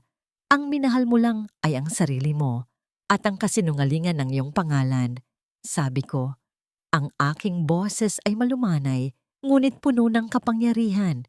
Ngayon, yakapin mo ang mga iyon dahil iyan ang magiging katapusan mo. Nang gabing iyon, matapos ang isang mahabang proseso, si Rovand Valderrama at Doña Esmeralda ay inaresto dahil sa mga kasong money laundering, illegal smuggling, at attempted murder. Ang Valderrama Shipping ay tuluyang nabuwag Ang lahat ng kanilang asset ay kinumpiska upang ibalik sa mga biktima ng kanilang kasakiman. Ang katarungan ay nananaig. Lumipas ang 5 taon. Ang Makati, na minsang saksi sa aking pagbagsak at muling pagbangon, ay nanatili pa ring abala. Ngunit hindi na ako bahagi ng kanyang magulong musika. Ang dating Zinya Valderrama ay matagal nang namayapa. Ang narito ngayon ay si Zinya Evangelista, isang arkitektong may sariling pangalan, sariling pangarap, at sariling imperyo na itinayo sa pawis at katotohanan. Ang aking kumpanya, ang Pangarap na Bahay Architectural Firm, ay hindi lamang nagdidisenyo ng mga gusali. Dinisenyo namin ang mga tahanan, mga ligtas na santuwaryo para sa mga pamilya, lalo na para sa mga may anak na may pangangailangan at para sa mga ina na nag-iisa sa pagtatayo ng kanilang mga buhay. Ang aming tanggapan ay hindi marangya, ngunit puno ito ng liwanag, ng sining, at ng mga mukha ng mga taong naniniwala sa aking bisyon. Naging tagumpay ito, isang patunay na ang tunay na halaga ng isang tao ay hindi nasusukat sa pangalan ng kanyang asawa, kundi sa lakas ng kanyang paninindigan at sa husay ng kanyang mga kamay. Si Luna, ang aking munting Luna. Siya ang aking obra maestra. Ngayon, 12 taong gulang na siya, matangkad at malusog. Ang kanyang hika ay hindi na kasing tindi ng dati. Salamat sa aming malinis at sariwang buhay malayo sa polusyon ng syudad. Ang kanyang ngiti ay maliwanag. Ang kanyang mga mata ay puno ng pag-asa.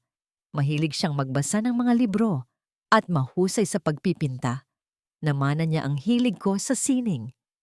Tuwing Linggo ng umaga, magkasama kaming naghahanda ng almusal sa aming bahay sa Palawan.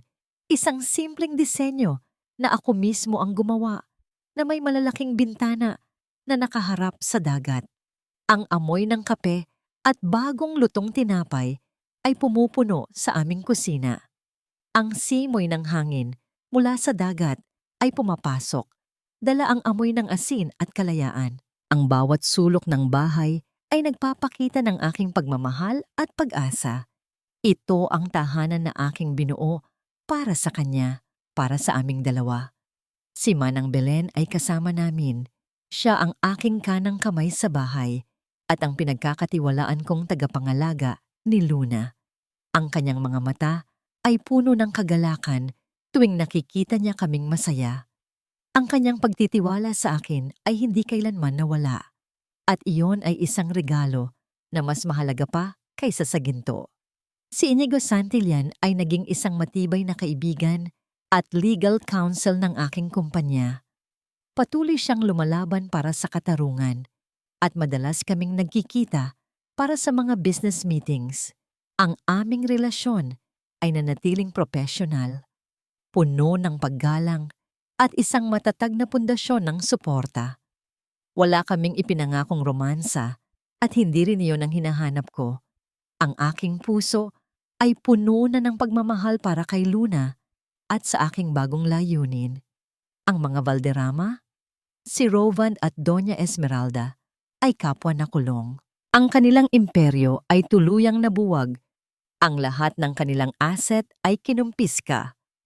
Ang kanilang pangalan, na minsang simbolo ng kapangyarihan at yaman, ay ngayon ay naging kasing kahulugan ng kahihiyan at korupsyon. Ang kanilang pagbagsak ay naging babala sa lahat ng nagnanais na yurakan ang hustisya. Ang hustisya ay natamo. Ang kanilang karma ay natamo. Ang pagpapatawad, hindi ko kailanman hinanap ang kapatawaran para sa kanila. Ang kapayapaan na aking nararamdaman ay hindi nagmumula sa pagpapalaya sa kanila sa aking puso. Ito ay nagmumula sa pagpapalaya sa aking sarili mula sa kanilang anino. Ang pagpapatawad na natagpuan ko ay para sa aking sarili. Ang pagpapatawad sa aking nakaraang kahinaan. Ang pagpapatawad sa aking matagal na pagtitiis. Ngayon, ako ay malaya. Malaya na mahalin ang aking sarili. malaya na itayo ang aking sariling kapalaran. Sa isang tahimik na hapon, habang pinagmamasdan ko si Luna na tumatakbo sa dalampasigan, ang kanyang buhok ay nililipad ng hangin. Ang kanyang mga tawanan ay nagdudulot ng musika sa aking pandinig. Naramdaman ko ang isang malalim na kapayapaan. Ang lahat ng sakit, ang lahat ng paghihirap, ang lahat ng luha. Ito ang naging kapalit. Isang buhay na puno ng pag-asa, ng pagmamahal, ng tunay na kalayaan. Ang aking puso ay hindi nabasag. Ito ay buo, matatag, at handang tanggapin ang bawat bagong umaga. Ito ang aking muling pagsilang. Ito ang aming bagong simula. Ito ang aking muling pagsilang. Ito ang aming bagong simula. At sa bagong simula na yan, nais kong mag-iwan ng ilang salita para sa inyong lahat na nakiisa sa paglalakbay na ito. Maraming salamat po sa inyong pagmamahal, pag-unawa, at sa bawat sandali na iginugol ninyo sa pakikinig sa kwento ni Zinya. Bawat hikbi, bawat ngiti, bawat galit na naramdaman ninyo, kasama niya ay nagbigay buhay sa aming paglikha. Habang isinusulat ko ang bawat kabanata, lalo na sa mga eksenang puno ng pait at pagtataksil, naramdaman ko ang bigat ng bawat salita. Ngunit kasabay nito ay ang pag-asang makikita ninyo ang liwanag sa dulo. Ang kwentong ito, tulad ng marami sa atin, ay hinugot sa mga piraso ng realidad, sa mga pira-pirasong karanasan ng mga kababaihang Pilipino na araw-araw na lumalaban, nagtitiis at lumalabas na mas matatag kaysa sa kanilang akala. Nais kong magtanim ng isang buto ng pag-asa sa bawat puso, na anuman ang ating pinagdadaanan, laging may paraan upang bumangon, laging may pag-asa para sa isang bagong umaga. Ang tunay na pagmamahal ay nagsisimula sa pagmamahal sa sarili, at ang tunay na lakas ay natatagpuan sa loob. Kung mayroon mang aral na nais kong iwan sa inyo, ito ay ang kapangyarihan ng pagpapatawad, hindi para sa mga nagkasala, kundi para sa kapayapaan ng ating sariling kaluluwa. Ang pagpapatawad sa sarili sa mga pagkakamaling nagawa at ang pagpapalaya sa sarili mula sa bigat ng nakaraan. Sa dulo ng lahat ng unos, ang pag-asa ay mananatiling isang maliit na kandila na laging umiilaw, naghihintay na muli nating sindihan. Ngunit may isang bagay na nais kong itanong sa inyo, mga minamahal naming tagapakinig. Ikaw ba? Matapos marinig ang lahat ng pinagdaanan ni Zinya, kaya mo bang piliin ang kapayapaan higit sa paghihiganti? Kaya mo bang patawarin ang taong labis na nakasakit sa iyo? O mas pipiliin mo rin ang hustisya sa sarili mong paraan? Sana po ay nagustuhan ninyo ang kwentong ito. Kung nag-iwan ito ng bakas sa inyong puso, mangyaring ibahagi ang inyong mga saloobin sa comment section. Pindutin ang like at ibahagi sa inyong mga kaibigan. Maraming salamat muli at hanggang sa muling pagkikita.